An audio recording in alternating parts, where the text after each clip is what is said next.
hour, we heard from the community of Westwood as part of Denver7's Your Voice.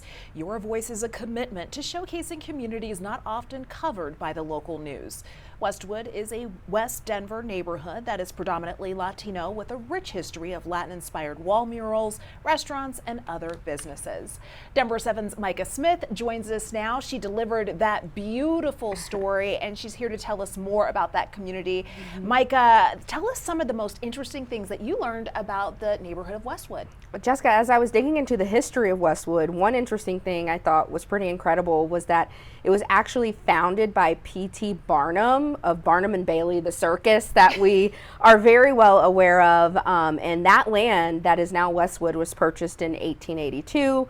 Then it was eventually annexed by the city in 1947 and became kind of its own neighborhood of Denver. But I was like, wow, what a wild start to the neighborhood.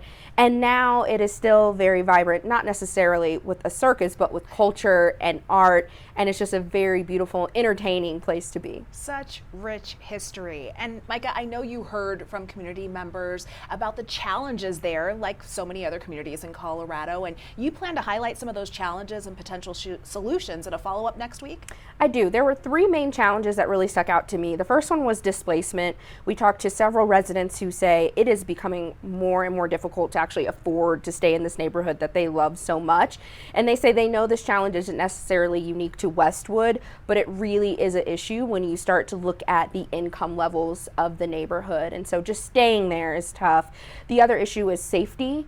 We heard from a lot of residents who say they don't necessarily feel safe in their own neighborhood, and while they are willing to work through that and stay, they really are concerned with 911 wait times. So they say they have been on the phone with 911 on hold sometimes for 20, 30 minutes, and these are concerns that the city is aware of. And third, and certainly not least, businesses are really struggling to survive in the neighborhood. We're hearing that's because of some of the national rhetoric surrounding immigrants. This is a neighborhood of Latino immigrants.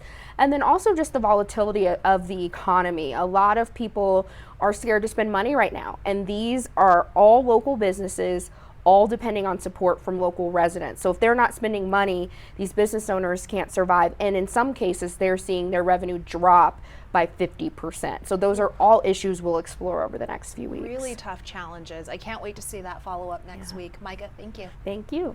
And if you missed Micah's stop in Westwood and you have a tie to that community, you can still have your voice heard. Scan the QR code on your screen for ways to connect with Micah or send her an email, micah.smith@denver7.com. And if you want us to stop by your town or community, please let us know.